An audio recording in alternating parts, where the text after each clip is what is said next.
Assalamualaikum warahmatullahi wabarakatuh. Selamat pagi pemirsa Trans7. Khazanah Ensiklopedia Islam Dunia pagi ini kembali hadir ke hadapan Anda untuk berbagi informasi Islami.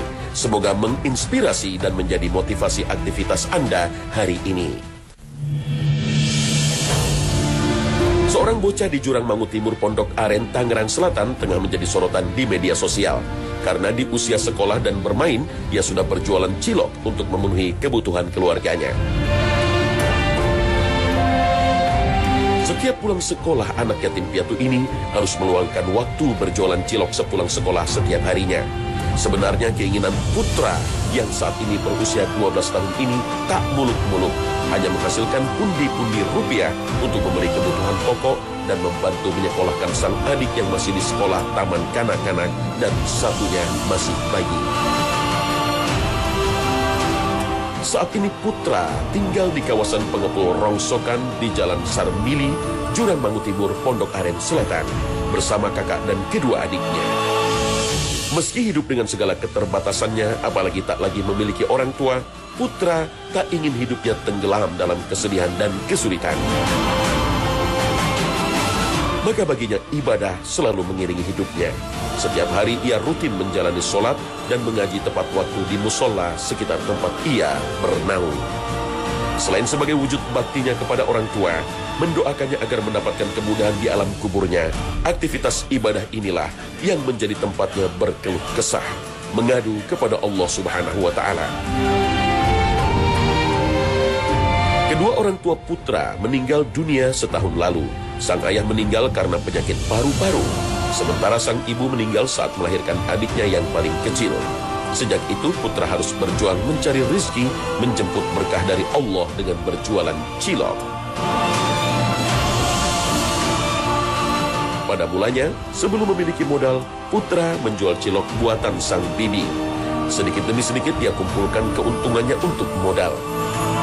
Dari tabungan itulah modal terkumpul, lalu cilok goreng buatan sang kakaklah yang kini dijual putra setiap hari. Sejak pagi putra membeli bahan dan membantu sang kakak untuk membuat cilok di rumahnya yang sederhana, jauh dari kenyamanan. Disinilah putra tinggal, melakukan aktivitas setiap hari, termasuk membuat cilok goreng untuk dijual. Setelah cilok matang dan siap dijual, putra siap membawa cilok di tempat di boncengan belakang sepeda yang biasa dipakai ke sekolah. Tak ada raut muka kesedihan saat mengayuh sepeda ke sekolah.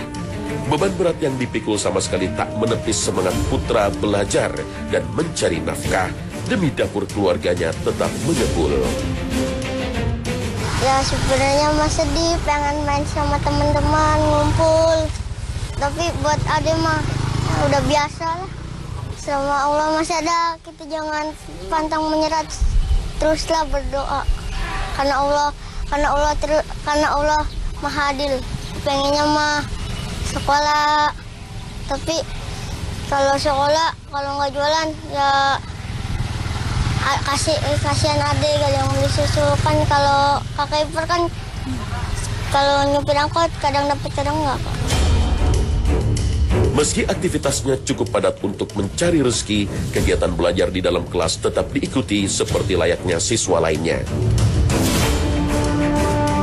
Putra yang kini duduk di kelas 3 SD ini memang tetap beraktivitas sekolah, menuntut ilmu agar tak tertinggal dari teman-temannya.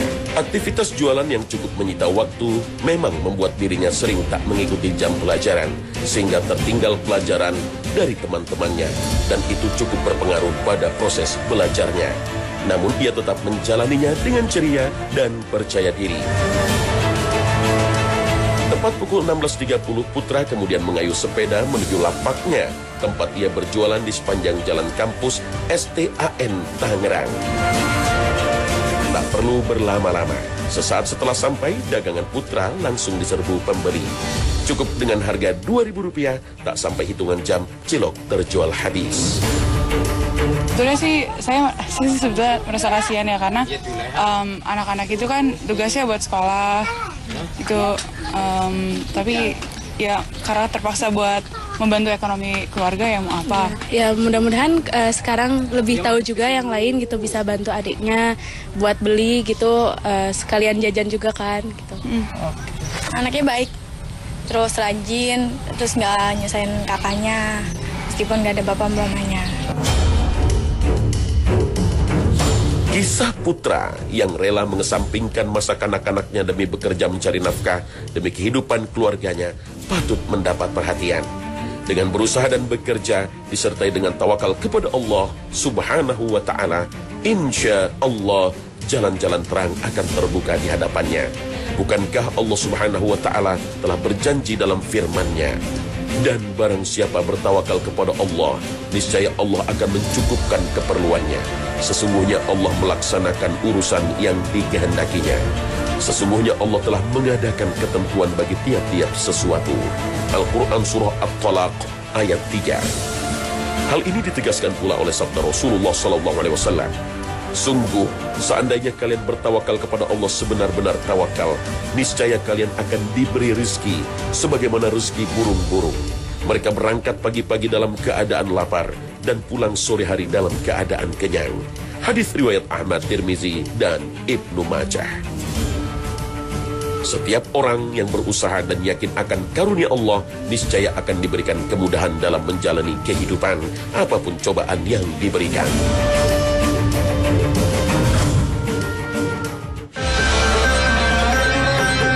Pemirsa, ada saja orang yang sering kehilangan barang, entah di rumah, di jalan, atau di tempat-tempat lain.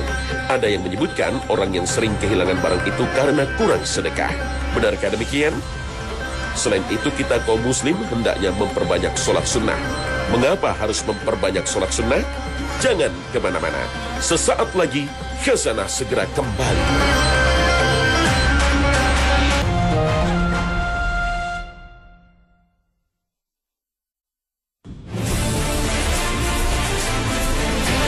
Pemirsa Khazanah, jika orang kehilangan barang atau kehilangan apapun itu, seringkali kita mendengar karena penyebabnya orang itu kurang bersedekah. Keyakinan ini sudah lumrah di masyarakat muslim di tanah air. Apakah memang kasus kehilangan itu terkait erat dengan sedekah? Penyebabnya karena kurang sedekah? Tentu anggapan dan keyakinan ini sangat baik. Kita memang dianjurkan untuk berhusnuzon, berbaik sangka kepada Allah setiap kali suatu keburukan menimpa diri kita. Dan tak lupa pula menunjuk hidung sendiri sambil berpikir, kira-kira perbuatan buruk apa yang telah kita lakukan. Tetapi akan menjadi kurang baik jika kita meyakini bahwa setiap kehilangan selalu diidentikan dan dengan kurang sedekah.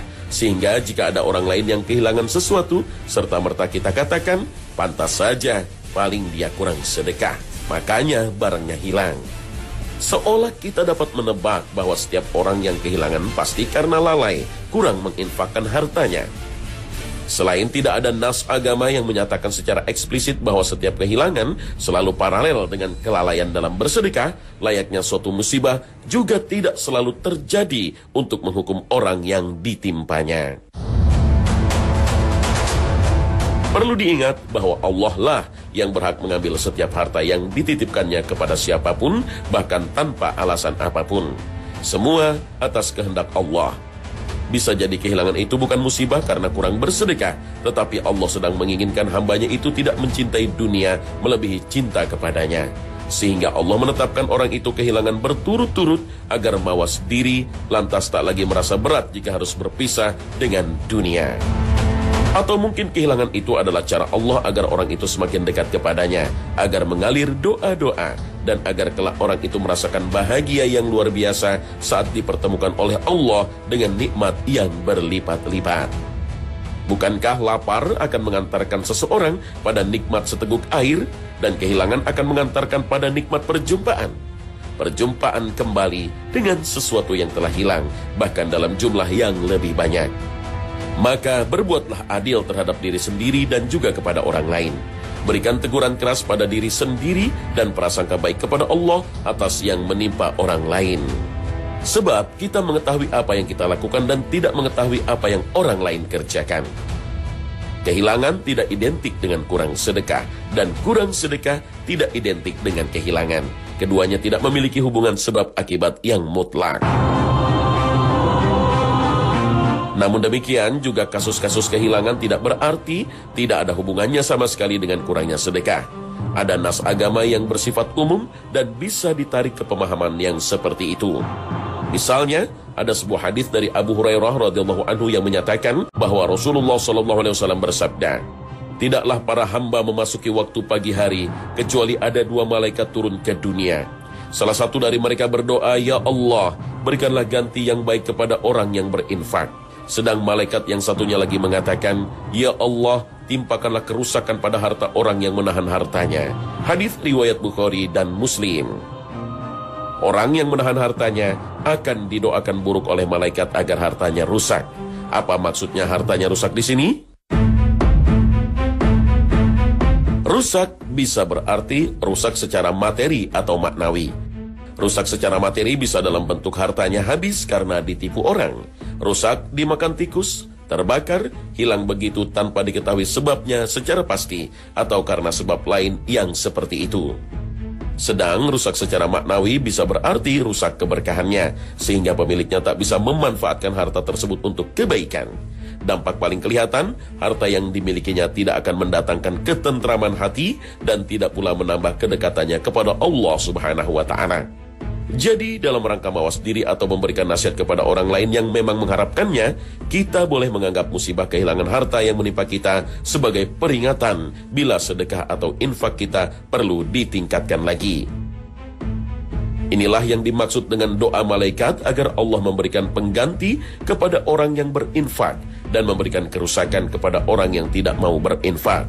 Siapa yang merenungkan hadis ini pasti akan berusaha untuk menginfakkan dan menyedekahkan apapun yang dia mampu setiap hari.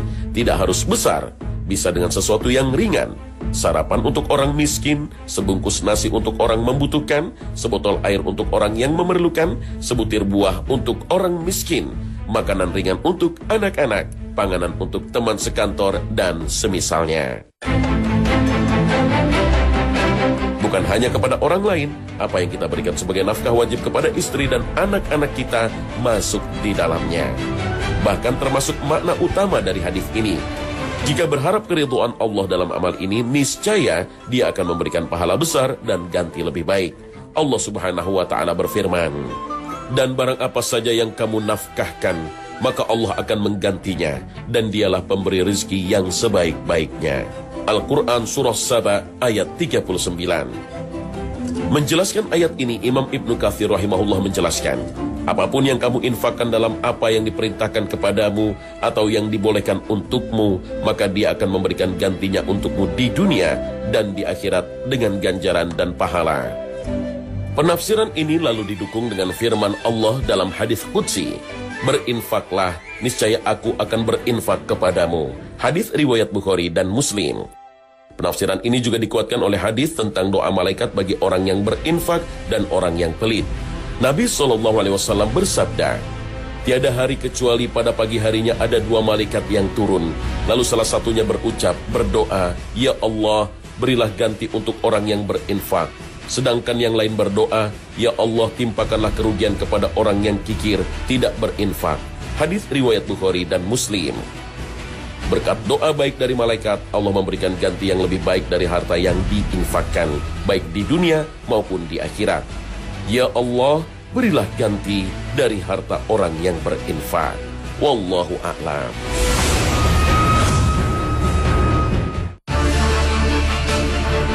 Pemirsa Khazanah, salat merupakan ibadah yang pertama kali ditanya oleh Allah Subhanahu wa Ta'ala di akhirat nanti, karena melaksanakannya menjadi cerminan pelaksanaan ibadah lain.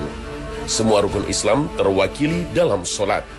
Orang yang solat harus mengucapkan 2 kalimat syahadat, berpuasa dengan tidak makan dan minum selama solat, bersedekah dengan waktu, dan haji dengan menghadapkan wajah ke arah Baitullah.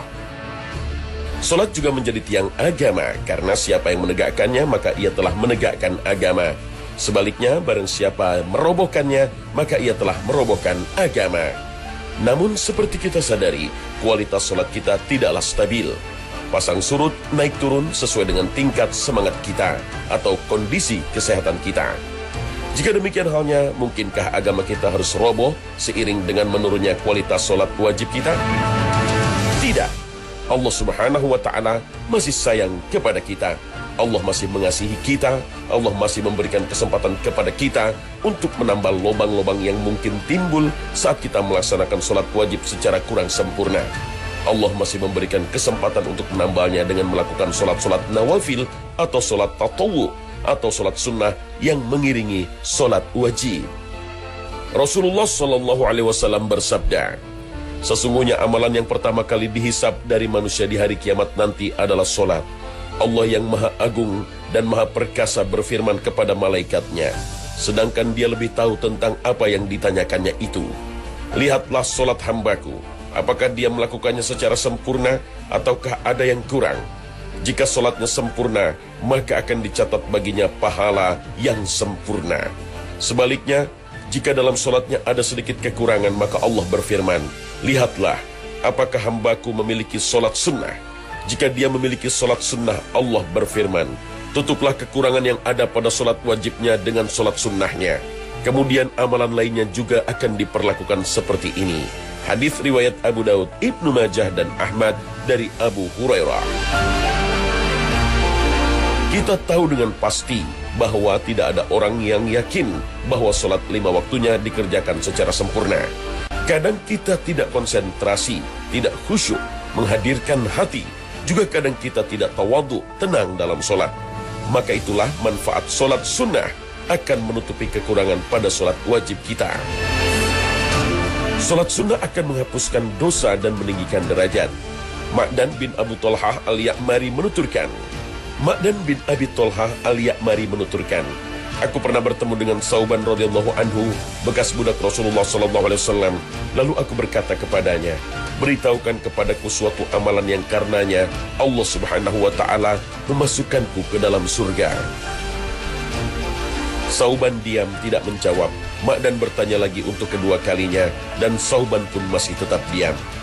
Baru ketika ditanya untuk yang ketiga kalinya, dia menjawab, aku pernah menanyakan hal yang sama kepada Rasulullah SAW dan beliau bersabda, hendaklah engkau memperbanyak sujud, memperbanyak solat kepada Allah, karena tidaklah engkau melakukan sekali sujud kepada Allah, melainkan Allah akan meninggikan derajatmu dan menghapuskan dosamu. Kemudian Ma'dan menuturkan, aku juga pernah bertemu Abu Darda radhiyallahu anhu dan menanyakan hal yang sama. Lalu sahabat Abu Darda menjawab dengan jawaban yang sama dengan yang diberikan Sauban kepadaku. Hadis riwayat Muslim. Jadi memperbanyak sujud bisa dilakukan dengan memperbanyak sholat sunnah atau nawafil. Dengan memperbanyak sholat sunnah akan mendekatkan seseorang dengan Rasulullah SAW di surga.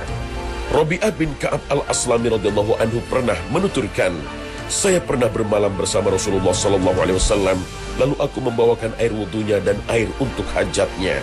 Maka beliau berkata kepadaku, mintalah kepadaku. Maka aku berkata, aku hanya meminta agar aku bisa menemanimu di surga. Beliau bertanya lagi, adakah permintaan yang lain? Aku menjawab, tidak, itu saja. Maka beliau menjawab, bantulah aku untuk mewujudkan keinginanmu dengan banyak melakukan sujud. Hadis riwayat Muslim. Yang dimaksud dengan memperbanyak sujud adalah memperbanyak sujud dalam sholat. Jadi jika seseorang yang rajin melakukan sholat sunnah secara otomatis juga telah memperbanyak sujud. Orang yang rajin melakukan sholat nawafil atau sholat sunnah akan meraih cinta Allah Subhanahu wa Ta'ala. Dan jika sudah meraih cintanya, maka Allah akan membimbing pendengaran, penglihatan, kaki dan tangannya, serta doanya pun mustajab. Nabi SAW bersabda, Allah berfirman, barang siapa memerangi wali, kekasihku, maka aku telah mengumumkan perang kepadanya. Hambaku tidak akan mendekatkan diri kepadaku dengan sesuatu yang lebih aku cintai daripada amalan yang aku wajibkan kepadanya. Tetapi hambaku masih terus mendekatkan diri kepadaku dengan amalan-amalan sunnah, sehingga aku mencintainya. Jika aku telah mencintainya, maka aku akan memberi petunjuk pada pendengaran yang ia gunakan untuk mendengar, memberi petunjuk kepada penglihatannya yang ia gunakan untuk melihat, memberi petunjuk kepada tangannya yang ia gunakan untuk memukul, memberi petunjuk pada kakinya yang ia gunakan untuk berjalan. Jika ia memohon sesuatu kepadaku, pasti aku kabulkan. Dan jika ia memohon perlindungan, pasti aku lindungi. Hadis riwayat Bukhari. Inilah sholat sunnah yang disebut dengan sholat sunnah nawafil, atau sholat tatawu, sukarela, atau sholat mustahab, atau sholat sunnah yang mengiringi sholat wajib. Agar sholat sunnah memberikan manfaat yang maksimal, ada beberapa hal yang harus diperhatikan. Pertama, sebaiknya dilakukan di rumah. Hal ini dicontohkan oleh Nabi SAW. Jika kita menelaah jauh ke sisi rumah Rasul, beliau memerintahkan agar rumah kita tidak pernah sepi dari ibadah dan zikir seperti wasiat Nabi SAW. Jadikanlah sholat kalian di rumah kalian, janganlah jadikan rumah kalian seperti kuburan. Hadis riwayat Bukhari. Mengomentari hadis ini, Ibnu Battal rahimahullah dalam Syarah Al-Bukhari menyatakan, ini adalah permisalan yang amat bagus, di mana Nabi SAW memisalkan rumah yang tidak didirikan sholat di dalamnya bagaikan kuburan, tempat orang mati yang tidak mungkin melakukan ibadah di sana. Serupa dengan ini, beliau juga memisalkan orang yang tidur semalaman tanpa sholat tahajud dengan mayat yang kebaikannya telah terputus. Dalam hadis lain dari Zaid bin Sabit, Rasulullah SAW bersabda, sebaik-baik sholat seseorang adalah yang dilakukan di rumahnya, kecuali sholat wajib. Hadis riwayat Bukhari dan Ahmad. Di antara faedah melakukan sholat sunnah di rumah adalah segala kejelekan akan sulit masuk ke dalam rumah. Juga rumah akan semakin terisi dengan kebaikan. Jika engkau keluar dari rumahmu, maka lakukanlah sholat 2 rakaat. Niscaya keduanya akan menghalangimu terjerumus ke jalan keluar yang buruk. Jika engkau memasuki rumahmu, maka lakukanlah sholat 2 rakaat. Niscaya keduanya akan menghalangimu dari terjerumus ke jalan masuk yang buruk. Hadis riwayat Al-Bazzar. Kedua, sholat sunnah dilakukan secara berkesinambungan. Semua bentuk ibadah akan terasa hasilnya jika telah dilaksanakan secara konsisten dalam waktu yang lama. Diriwayatkan dari Aisyah radhiyallahu anha bahwa Rasulullah SAW pernah bersabda, amalan yang paling dicintai oleh Allah Subhanahu wa Ta'ala adalah amalan yang paling rutin walaupun itu sedikit. Aisyah pun setiap kali melakukan suatu amalan selalu bertekad untuk melakukannya secara rutin. Hadis riwayat Muslim. Wallahu a'lam.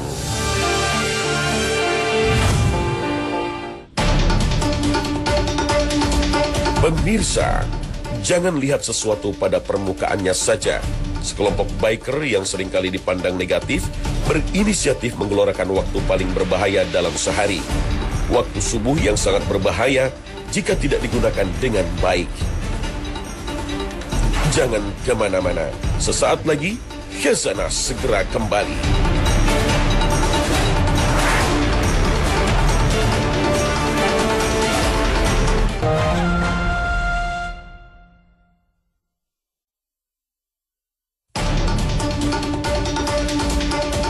Sejak pukul 3 dini hari, puluhan motor yang berasal dari Jakarta, Bogor, Depok, Tangerang, Bekasi, bahkan dari Sukabumi, berkumpul di Patung Kuda Monas, Jakarta untuk menggelorakan Subuhan Akbar. Komunitas ini berasal dari para pencinta motor jenis apa saja. Berasal dari orang-orang ingin kembali pada fitrah agamanya dan memperdalam ilmu agama yang melakukan syiar agama dari atas tunggangan mereka. Dengan cara dan gayanya sendiri, mereka terpanggil untuk menyambut seruan ilahi berdakwah di dunianya dan di antara komunitas-komunitas motor. Sebelum melakukan riders, mereka melakukan kopi darat sekaligus sharing ilmu agama untuk menjalin keakraban, memperkuat silaturahmi. Ajib ya, ajib. Dalam kata lain ya istimewa ya, sadu mas. Dalam artian jarang loh biker-biker seperti ini ya bergeraknya di subuhan. Ya umumnya kan kalau biker kan pulang pagi, ini lain lagi, lebih pagi lagi. Biasanya kopdar pulang jam 3 subuhan bablas. Tapi ketika ada biker subuhan ini, ketimbang dia pulang, kenapa nggak tambah lanjut lagi, ya kan?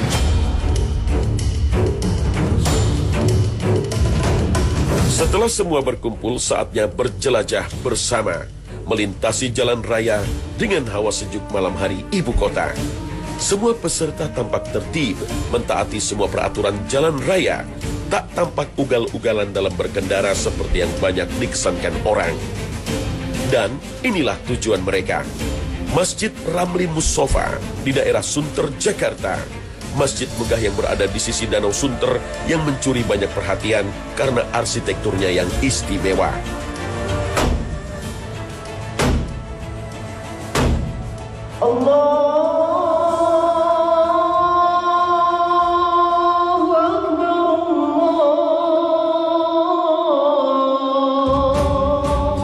Sampai di lokasi, sesaat azan subuh berkumandang. Dan semua peserta bergegas mengambil wudhu dan menuju masjid untuk melakukan sholat berjamaah. Inilah tujuan para biker subuh bertemu dan berkumpul.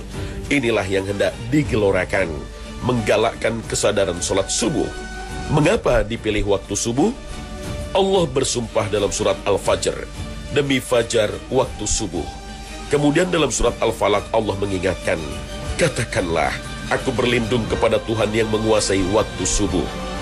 Mengapa Allah bersumpah demi waktu subuh? Mengapa harus berlindung kepada yang menguasai waktu subuh? Ada apa di balik waktu subuh? Apakah waktu subuh sangat berbahaya? Ternyata benar, waktu subuh benar-benar sangat berbahaya. Waktu subuh lebih kejam dari sekawanan perampok bersenjata api.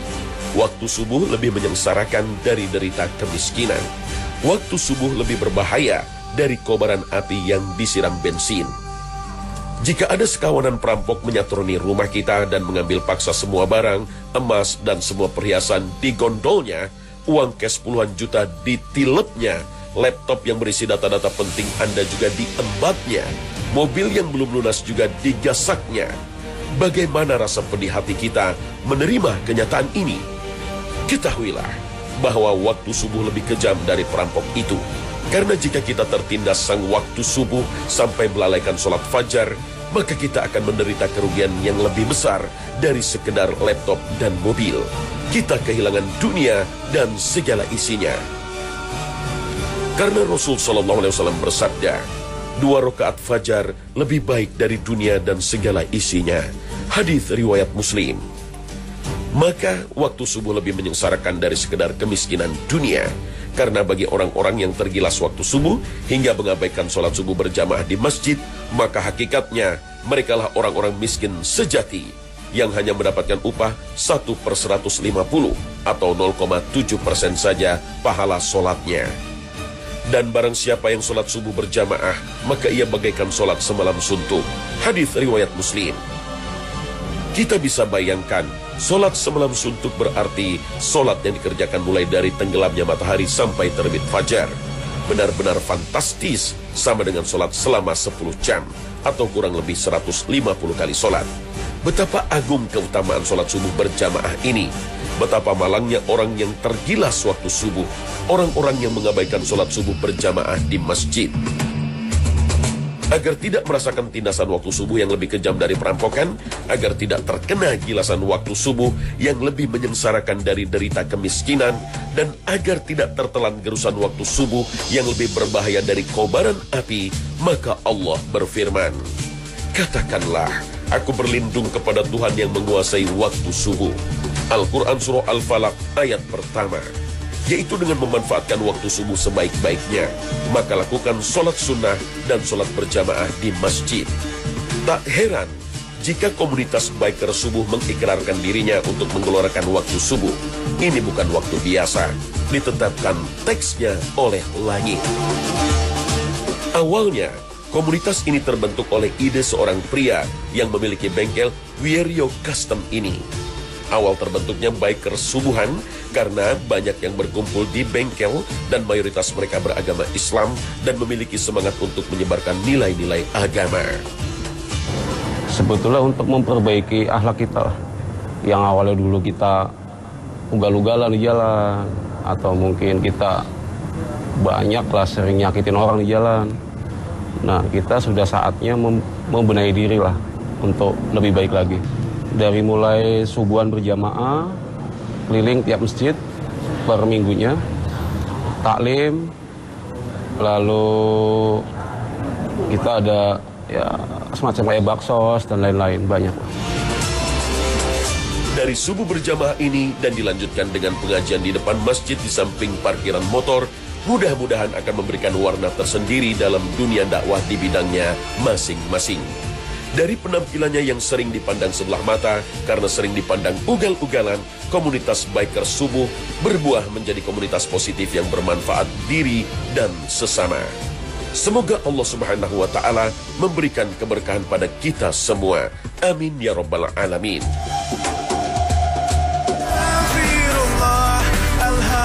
Nah pemirsa, sampai di sini akhir perjumpaan kita hari ini.